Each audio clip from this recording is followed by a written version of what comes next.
Okay, it looks like everybody's here today. I want to start by thanking you guys for coming today or being a part of this Zoom meeting. I know it's a little difficult for us to meet in person, especially with everything that's going on nowadays. But I wanted to thank you guys for taking the time today to be with us today to talk about the different things that are related to campus curriculum instruction and procedures. Um, Hold on, technical difficulties here. Let me see if I can make this bigger for you guys.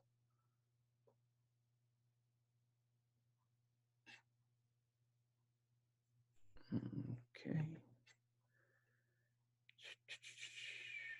Share screen.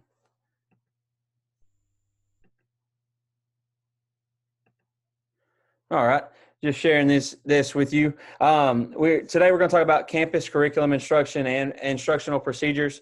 Um, First of all, I wanted to start with welcomes and introductions. I want you guys to start by introducing yourself with your name, the grade and the content that you teach, and the campus that you teach at. I also want you to take the time to pick 3 numbers that have significance to you and share that with the group. For example, 3 numbers for me would be 12, 5, and 1.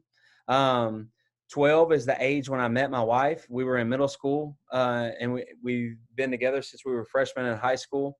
5 is the number of years I've been in education and served in an educational setting. And the 1 refers to the number of the years that I've been here with Lexington ISD.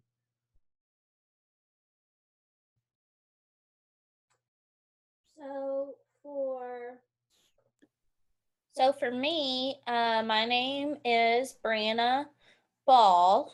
I am currently the resource teacher at the elementary campus, as well as the district diagnostician and art facilitator.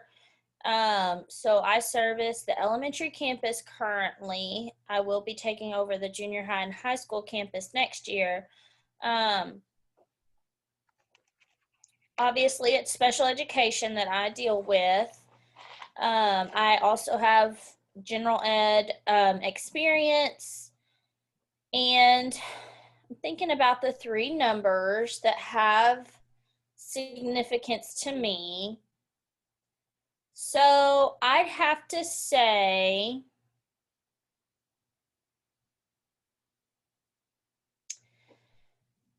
2 is one of my numbers because I have 2 daughters, Maddie and Mavery.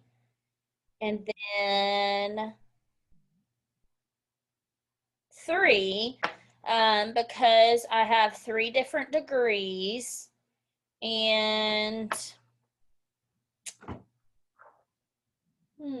16 because that's when my husband and I graduated from Texas A&M University. So those are my 3 significant numbers that I have. All right. Thank you, each one of you guys, for introducing yourself and taking the time to introduce yourselves to the group. I'm just going to start here by talking about the kind of the procedural aspect of how I expect the staff development to work moving forward. Some norms when participating with staff development. Be present. And by that I mean with the people that you are in the meeting with. Be responsive, be attentive, and make sure that we're paying attention to everything that's being presented today. But make sure that you ask questions for clarification so that you have help and to help you avoid from making assumptions. Make sure that everyone's voice is heard in your group, okay? And then also make sure that you're open to feedback. We are going to work collaboratively and we're going to have fun. We want to make sure that we're working together with one another and making sure that we all are in this together. All righty. A little bit about what's going to happen today. This presentation is going to be used to provide an overview of the operational procedures regarding curriculum and instructional practices for our campus, especially with the special education population. This presentation is not a replacement for any district handbook, policies, contracts, or legal or ethical requirements.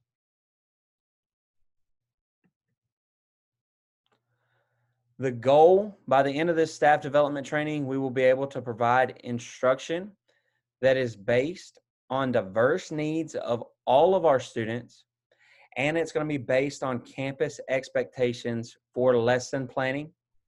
We're also going to talk about curriculum usage. In addition to that, we're going to talk about progress monitoring.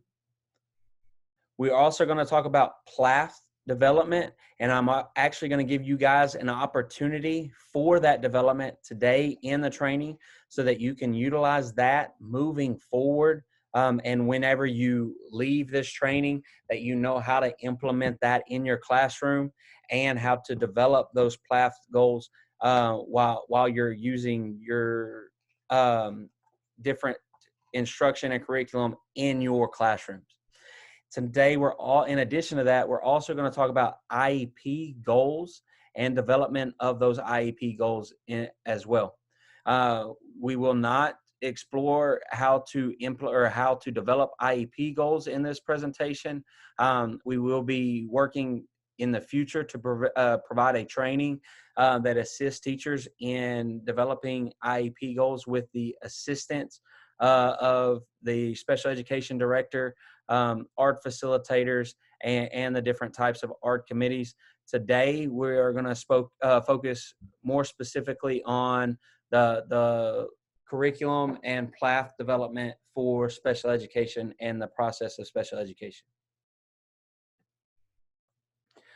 Okay, just talking briefly about some staff roles when it comes to special education in a classroom setting and implementing instruction and curriculum in a special education setting. The principal's role in this is going to be to provide oversight. They're going to create staff development trainings, such as this one. They're going to review lesson plans and scope and sequences. They're also going to assist with student engagement, and they're going to revisit student behavior. They're going to create lessons based on the diverse needs of all students. Moving on to teachers. Teachers are going to work together to create lesson plans based on the diverse needs of all their students. They are going to facilitate a collaborative learning environment that encourages student growth. Instructional aides in the classroom. Instructional aides are going to be there to assist the teacher and staff members in implementing and facilitating lessons under the direction of a certified employee. And the student is also going to have roles in the classroom as well. The students are going to be expected to actively participate and engage in the learning process. They're going to be provided by the teacher and instructional aide based on the student's goals and state and level standards. Teachers are going to be expected to submit lesson plans. These lesson plans need to be submitted for the instructional grading period. Here at Lexington ISD, we are on a 9-week grading period. So these are going to be expected to be submitted prior to the beginning of the 9-week period. In addition to these lesson plans, you're also going to be submitting a 9-week map. The 9-week map is going to be used to help you lay out the foundation for everything that you're going to be covering over that 9 weeks. Just to prevent any confusion here, the 9-week map is going to be different from the lesson plans that you guys are submitting. The 9-week map is going to be used as a template in order to assist you in developing your lesson plans. So think of it as the 9-week map being a broad document, and then your lesson plans being the specific document in which you're going to talk about differentiation in the classroom, and the different topics that are specifically going to be covered. And the lesson plans are going to break it down to the TEKS-based system. You are going to submit these lesson plans via Google Drive. Everybody will have access to a Google Drive. It'll be the Lexington ISD Teacher Student Drive, and these will be submitted using your Google Classrooms that are specifically set up for teachers here at Lexington ISD.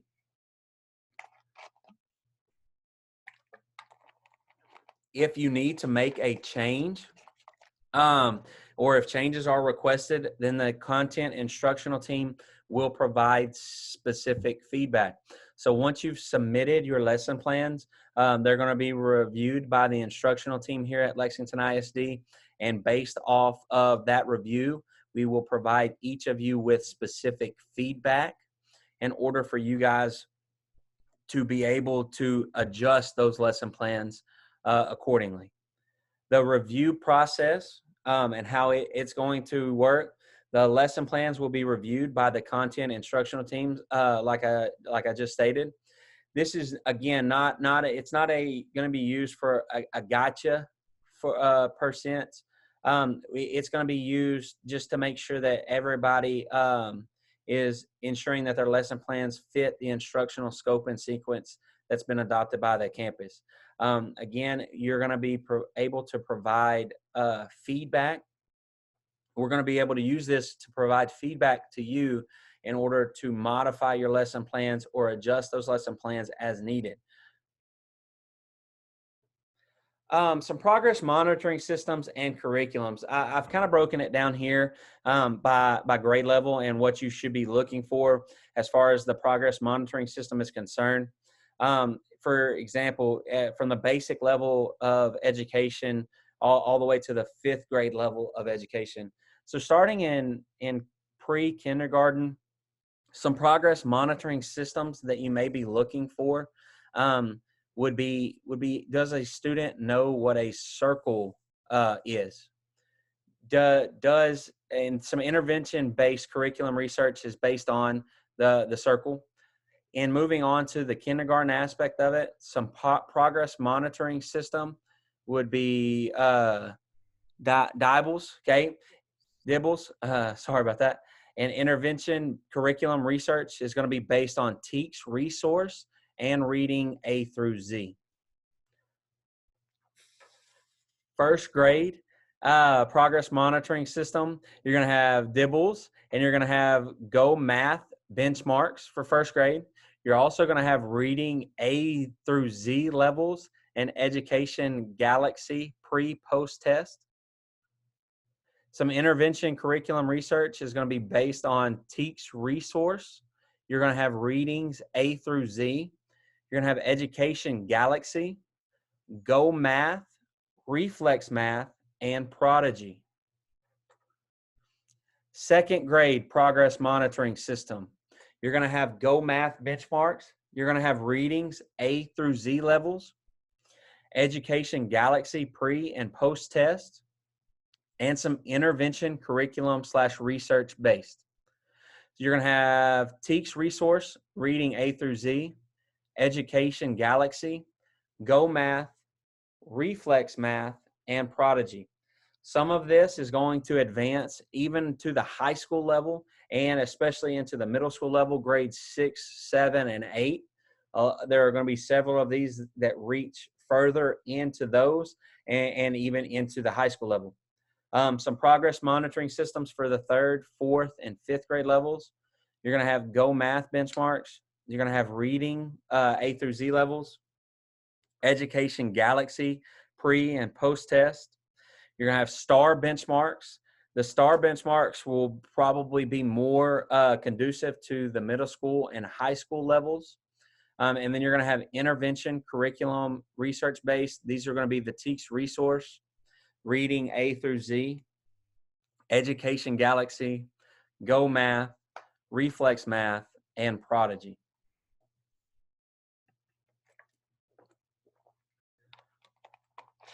Meeting the needs of all your student populations. You're going to have different tiers whenever you talk about meeting the needs of all of your students in a classroom.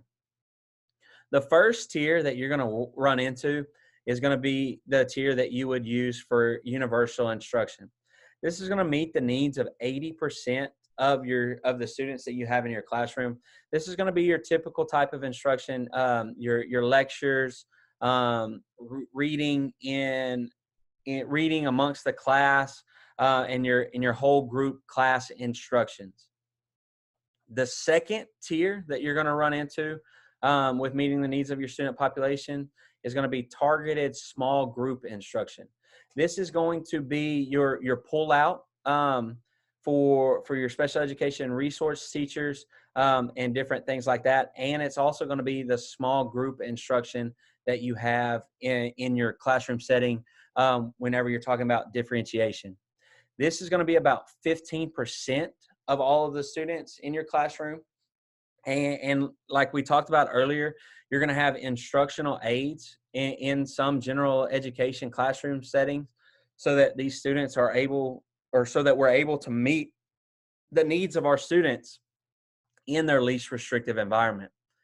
We're also going to have the tier 3, where we have intensive individual instruction. This is going to be the 5% of all your students. This is where it's probably going to be the result of more one-on-one instruction with teachers or instructional aides or their resource teachers in a alternate placement. Again, this is going to be a small portion of the students that you're talking about meeting the needs of on a daily basis. But from an inclusion standpoint, we need to make sure that we're including all of these students in the bottom 2 tiers in addition to the 3rd tier. We need to make sure that these students aren't their students' needs aren't just met in tier 3 in the form of tier 3. These students need to be needs need to be met in using tier 1 in the universal instruction. They also need to be met using the targeted small group instruction. And then in addition to both of those, we're going to use the intensive individual instruction to meet the needs of the student so that they are seeing the full spectrum of instructional practices that are available to us.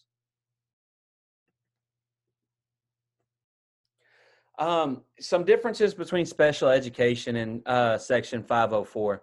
I know some people, some of you that aren't maybe necessarily special education teachers, but deal with students with disabilities, may not be as aware of what the difference between special education or what section or the difference between special education and Section 504. Some special education, so what's different? So with special education, you're going to be able to refer to the Individuals with Disability Act, or the IDEA, and with the Department of Education. For meeting the eligibility criteria for special education, this must be met using the eligibility criteria under IDEA, again, through the Department of Education. This significantly impacts educational performance, and it requires specialized services and special education services, accommodations, and or modifications related services. For example, you're going to have OT, you're going to have PT, you're going to have speech, and as well as additional services available to those students. Section 504, you're going to have the Rehabilitation Act of 1973 for the Office of Civil Rights. This stated that we should provide accommodations and modifications and some related services to these students. These disabilities are going to be ones that have significant impacts a life or function for these students. kind of a special education flow chart and who needs to meet the needs of these students and how the special ed department here works at Lexington ISD. You have the general education teacher, and the general education teacher is going to be the first, I guess, line of resource for the ECSE case managers and the life skills case managers. The general education teacher is going to be who each of these individuals refer to for information regarding a student's progress or any type of progress monitoring that they're trying to do for an individual student. The educational diagnostician and ARD facilitator is going to use these case managers in addition to the general education teachers and their resource case manager in order to diagnose the needs of each of our students here at Lexington ISD. Once the diagnostician has met or assessed the student's needs for special education services, they're going to meet with an ARD facilitator for the district, or in our case at Lexington ISD, our educational diagnostician is serving as the ARD facilitator. So she is going to use this information in order to develop or present this information in the ARD so that the ARD committee can meet the needs as determined by the ARD committee. Once the educational diagnostician is going to work with the principal and assistant principal, as well as the director of special education, in order to meet the needs of all of these students. And then the last line of defense will be the superintendent. The superintendent, the principal, the special education director, and the educational diagnostician are all going to work hand in hand in order to ensure that the law is being followed within the classroom setting, as well as the ARD committee decisions and everything that meets the best needs of our students here at Lexington ISD. ARD information and participation. ARDs are required to have the following members in attendance. You have to have an educational diagnostician or a licensed LSSP.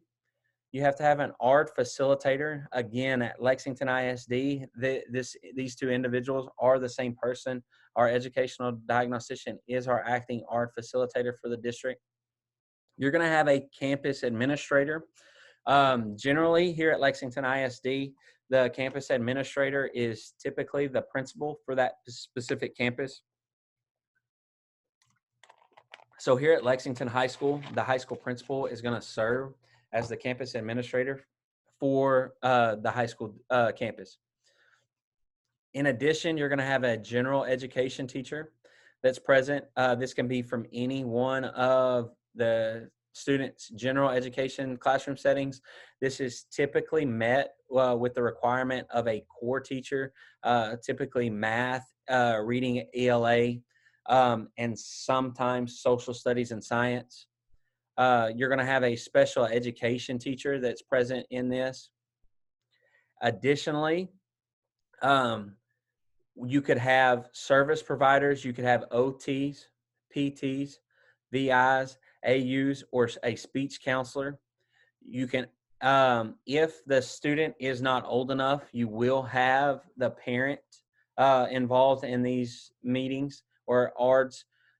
When appropriate, the parents are able to pass these responsibilities over to the students so that the students are able to make their own decisions based off of or in these ARD committees.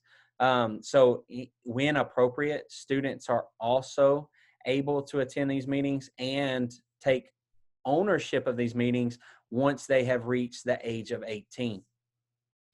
Any outside partnership agency could also be present in this meeting. If we chose to outsource any of these responsibilities, we could have a partnership with these agencies in order to allow them to take part in these meetings.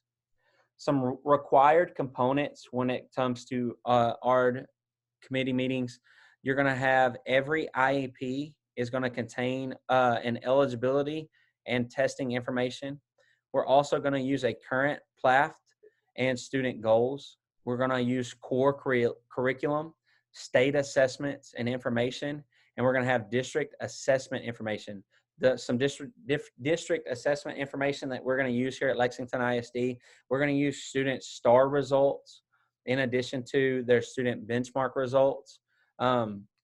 This year, special for COVID, we're going to have beginning of the year assessment data, and we're also going to have end of the term assessment data, or semester exams, if you will. And then we're also going to have end of the year assessment data in addition to their STAR tests that they're going to take for this school year. Instructional setting information, related services, and transition/graduation information when it is age appropriate. Some accommodations and modifications will be talked about in the ARD committee. We will review their accommodations and modifications that have been determined previously at a high school setting. And we'll use this information to adjust or make any adjustments that may be needed to this student's accommodations or modifications. We're also going to have supplements and ESY information that is used, and we're going to use these also for transportation needs. If a student needs an alternate form of transportation, we will discuss that during the ARDs as well. And this assurance of the student being educated in the least restrictive environment.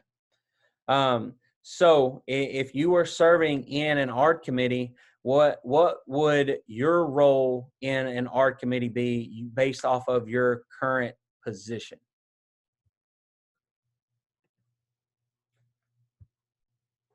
So, to answer the question, my role in the ARD meeting currently, since I'm the teacher, would be to, I'm the special ed teacher, so I would collaborate with the gen ed teacher. I would assist them in ensuring their teacher competency and PLAF are completed. And in the ARD, I would contribute both of those and assist in the creation of appropriate goals. And what else? I might bring in some work samples as the teacher. Is there anything else that I'm missing for my role?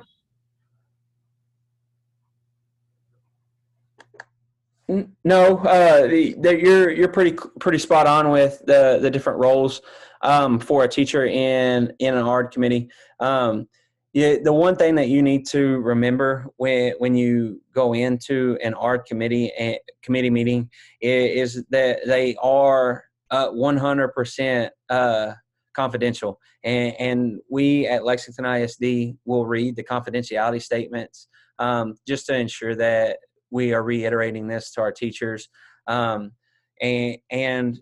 you need to make sure as the teacher, when you transition out to your classroom, that we're not discussing any information that was discussed there in the ARD committee meetings, or any other information that may have been talked about. The only teachers and other educators that should have access to this information should be ones that they need to meet these students' goals or needs from an educational standpoint. Some assistance in the creation of PLAFT and goals. The PLAFT has to be tied back to how it limits the student's success in the general education standing. So some documents that I have here are going to be PLAFT handouts, and I've shared this document with you guys in this PowerPoint so that you guys have this information readily available to you. PLAFT and what it means. We need them, and these are also available on the TEA website. PLAFT and what it means. PLAFT means that this is their present levels of academic achievement and functional performance.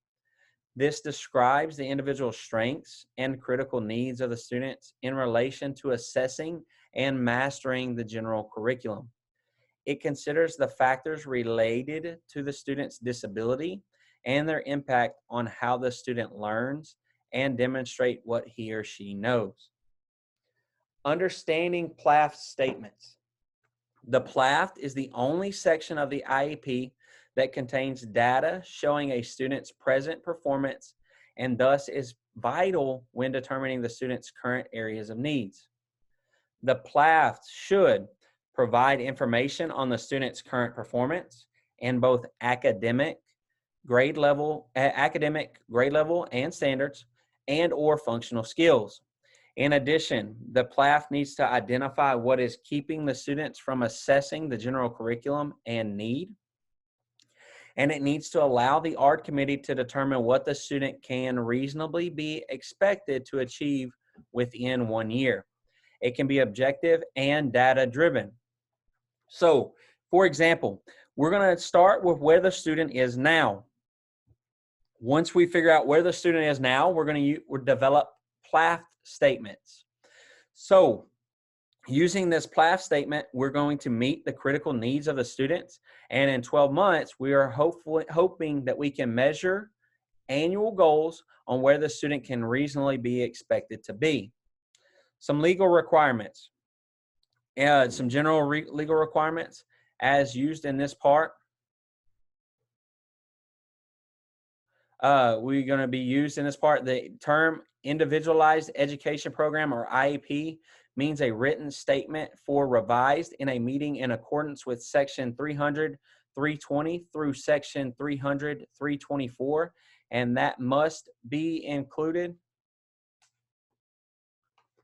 That must include a statement of the child's present levels of academic achievement and functional performance, including how the child's disability affects the child's involvement and the progress of the general education curriculum, the same curriculum as a non-disabled child, or for preschool children as appropriate, how the disability affects the children's participation in appropriate activities.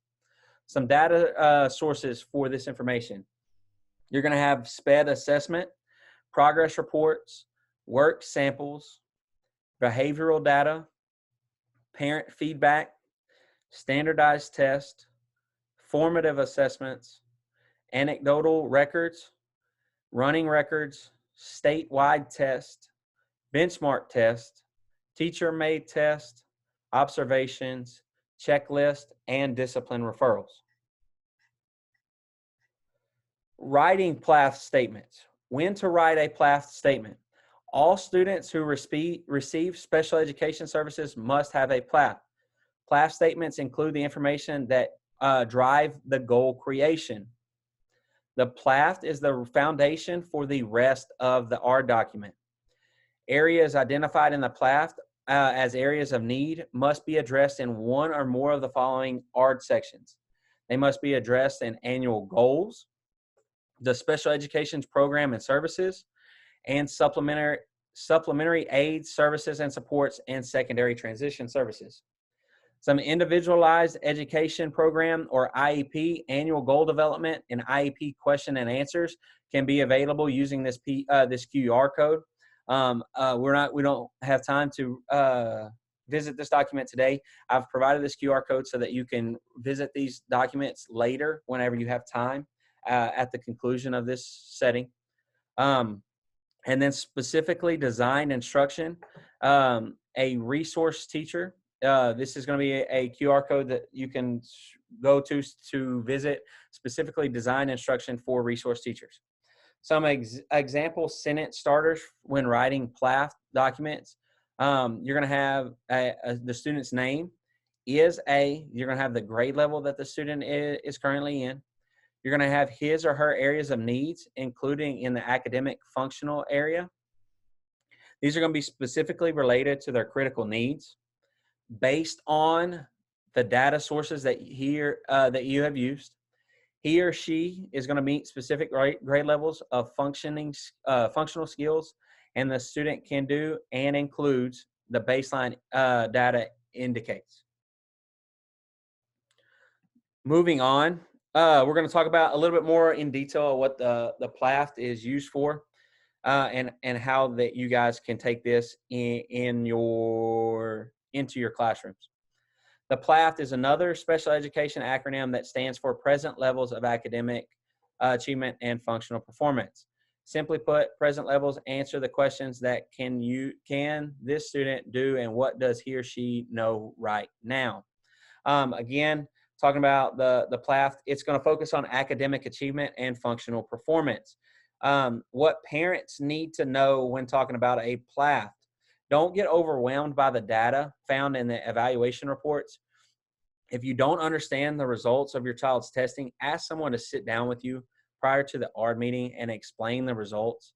The diagnostician is probably the best person to able to explain the data in a way that you can understand. We also have videos from Region 13 that are available here. I'm just going to play this video shortly with you guys, to share this video with you guys here. See if I have volume here. The third common mistake people make is they include information that is too general. When we include information that's too general or too broad, it doesn't help the IEP team focus in on or spotlight what the student's actual needs are. Some examples of too general, too broad information would be cases where we may write the student is struggling with their reading, or the student has inappropriate behavior, the student has poor communication skills. All of those statements may be true, but for the IEP team, it doesn't allow us to kind of zero in and drill down on why this student needs these special ed services and how are we going to support them. So if you're having trouble with writing statements that are way too general, here's a 3-step process that works like this. At the first stopping point, you want to identify the student's need. So this is your general statement. So here you may say, okay, we know the student is struggling with reading or the student is struggling with behavior, but that's still too broad. So we're going to move to the next step, where I want you to tell me, well, what's the focus of that area of need? So if you say it's reading, is it decoding? Is it comprehension? Is it inferencing? Is it a certain type of comprehension skill? If it's behavior, is it hitting, non-compliance, following rules, not responding to teacher requests? What's the specific instructional focus within that area of need? The third part is where we want to prove it. Okay, so I'm going to ask for you to think about, well, what is the data? How do you know that's actually an issue within that area of need? So if you say it's hitting, where's the data to prove that? How do you know that's an issue? So that's the third common mistake we often make writing PLAFT statements, is we go too broad, but we want to drill down and be very specific. And then I want you to think about, well, how do I actually know that? Where's the proof? Okay, so kind of a step-by-step approach for creating PLAFT statements.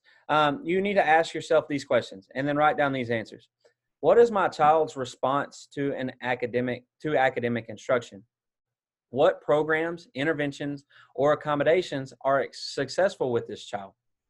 What does my child's current assessment data tell us? And how does my child's disability affect his progress in the general education curriculum, or the TEKS?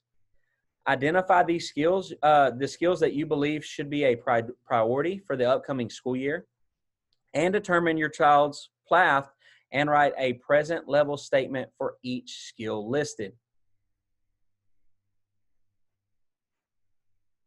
Okay, where can you find good resources for data for present level statements? Here are a few ideas. You could use work samples. You could use photographs.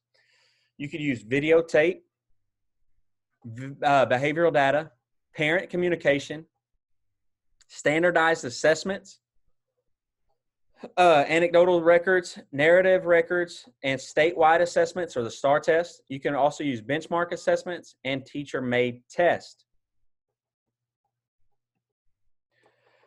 Writing goals is going to be a little bit different from writing PLAF statements. Some goals are going to have time frames, they're going to have conditions, and they're going to have behavior and criterion.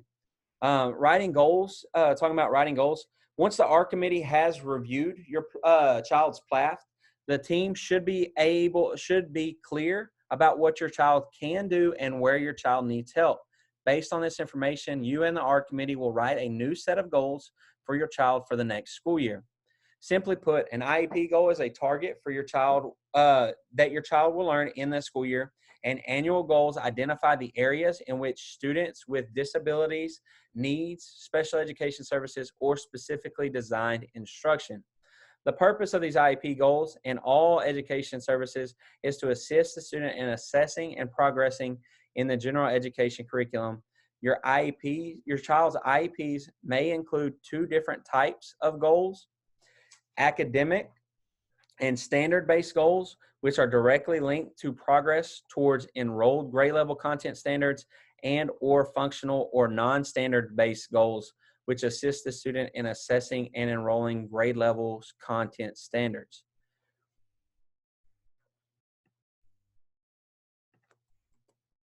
Okay, data collection and grades based on these IEPs. The resource, you're going to use observation for state assessments or benchmarks and teacher-made checklists. Some life skills, you're going to use observation, you're going to use statewide assessments, you're going to use benchmarks, and you're going to have teacher-made checklists. Some grades will be joint or SPED only, and some will be general education only. You'll use the IEPs in order to refer back to which setting these will be used for. This will be mainly used for social skills, for inclusion, or life skills, and determines their grades based off their progress. How do we provide this information? Do you know how we provide this information to our students, our parents, and our educational staff? Are you asking in regards to how you collect the information? Yes. How would we collect this information and then provide this information to our ARC committees and in response to meeting the needs of our students? So each district is a little bit different on how they provide the information. Some will use a paper sheet, some have an online eSped program, some have SpedTrack, some really all differ. It just depends. I think our district is gearing more towards using Google Classroom. So I'm interested to see how we have to provide this information this year. Yes, that is correct. So we're currently in the process of changing how we present this information and how we provide this information to each of the individuals that are here. But we hope to have these procedures in place sometime within the next month. Okay, the next thing I have for you guys is the Google form for a sample teacher competency. I'm just going to pull it up here. You guys don't have to submit this form. And again, you guys have access to this form. It's available to you via this PowerPoint presentation, which I'll share with you guys at the end of this presentation. If you guys don't already have access to this document. This is the main form that we will use in order to provide this information to these members that will be present in the ARC committee. This form, once you fill it out using Google Forms, is provided to the special education department immediately. You guys are going to start by filling out this with using your email address. You're going to have the student's name. In addition, you're going to have the classroom behaviors that you've observed. You're going to provide a narrative for observations from the classroom regarding the behavior or academic progress. You're going to have academic strengths. You're going to write academic or statements on academic strengths. How does this impact students' progress in the general education setting? An example, what can the student do well? What can they not? What do they need more assistance with? You're going to also outline any academic areas of concerns that student has, and how does this impact the student's progress in the general education curriculum? An example, what does the student struggle with? Some grades. You're going to please list the grades that the students have received in your class, so that we can provide these to the members of the ART committee. You're going to use any benchmark results that the student has. This is, again, refers back to the data that we were referring to. You're going to pull any of the data that the student that is pertaining to the student's current academic progress, so that you can provide these to us for the ART committees. Recommendations for accommodations in the classroom. This is going to be your opportunity to recommend what you think would be beneficial to the student in the classroom. Accommodations do not change what the student is expected to master. They just provide different means for the student to master the topics that are being discussed in class. These accommodations will be revisited by the ART committee and discussed thoroughly by the ART committee. Again, this would be a place for you to input your recommendations for additional modifications or accommodations in the classroom setting. Additionally, you're going to outline any social skills that the student has. You're going to select the best options regarding the student's displays at the given time. For example, here, for one, if they seldom display it, or two, if they often display it, or three, if they consistently display this behavior. You're also going to provide their attitude and effort. Please select the best option regarding the level of the student's displays in the given statement. How is their attitude in class? How's their effort when they're doing work in class? Does it change based off the rigor of the assignments that are being presented? You're also going to comment on their work habits. Do they take self-responsibility? Do they submit their homework on time? Is the work completed neatly and carefully? Do they do work independently or in a small group setting, and different things like that?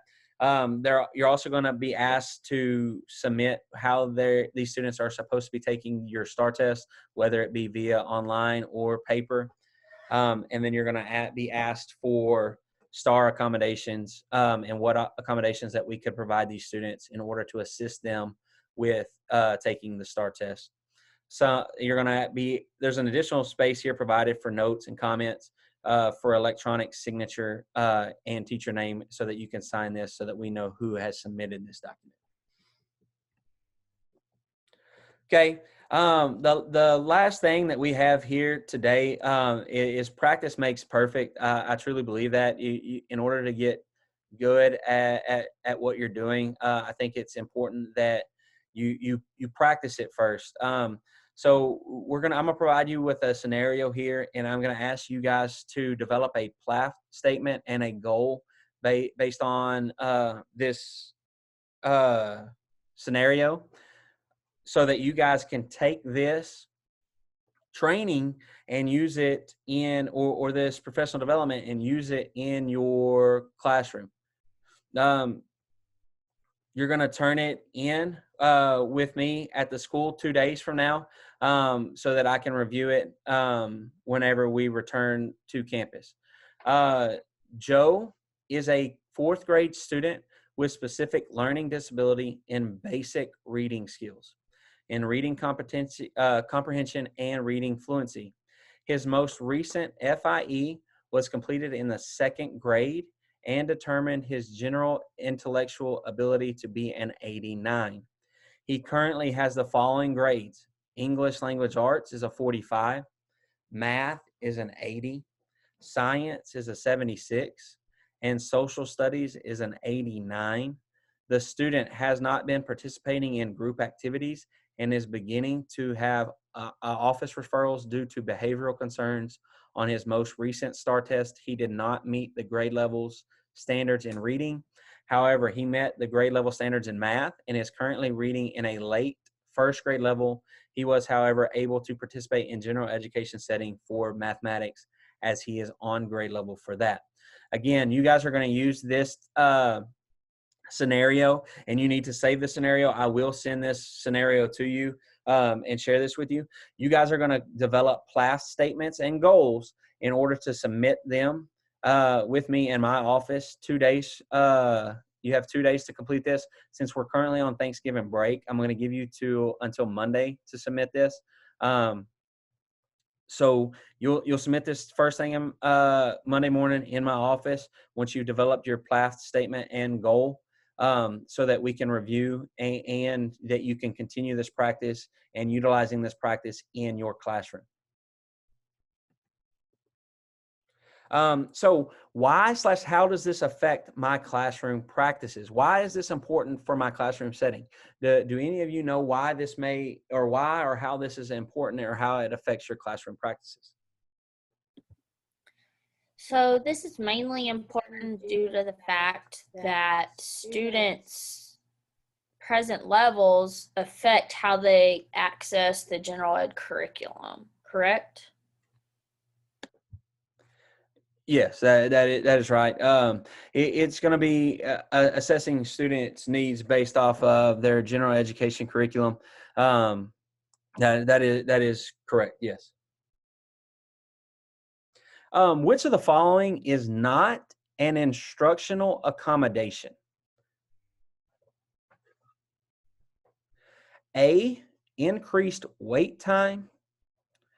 B, frequent feedback. C, opportunity to respond verbally. Or D, alternate assignment based on participation. D, alternate assignment based on participation. That is correct. That is where this need is met. I'm going to give you guys this opportunity to ask any questions that you guys may have related to this professional development video. Do you guys have any questions for me as it pertains to this training?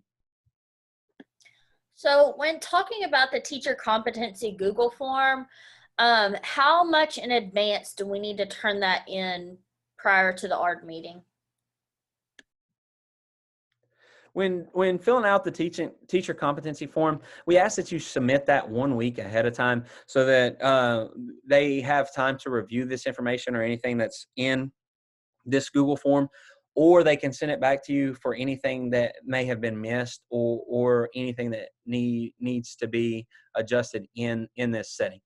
Any additional questions? Who all is going to see the responses? The teacher competency form goes into legal documentation of the IEP, so any member of the ARD committee can see these responses and use them in order to develop the goals for the IEP. Okay, your exit ticket today. I'm just going to ask you guys to write this down on paper and then to turn it in whenever you turn in your PLAF and individual goals. I just need you guys to answer these two questions. Which part of the staff development training was the most helpful? Which part of the training do you feel like you need more information or clarification on? And in addition to this, write any other reviews in the comments section so that I can update this professional development so that I can assist teachers throughout any continuation of this training. Do you have any other questions for me today? I don't believe so. All righty. Thank you for taking the time with me today. I'm going to stop the recording here if there are no additional questions.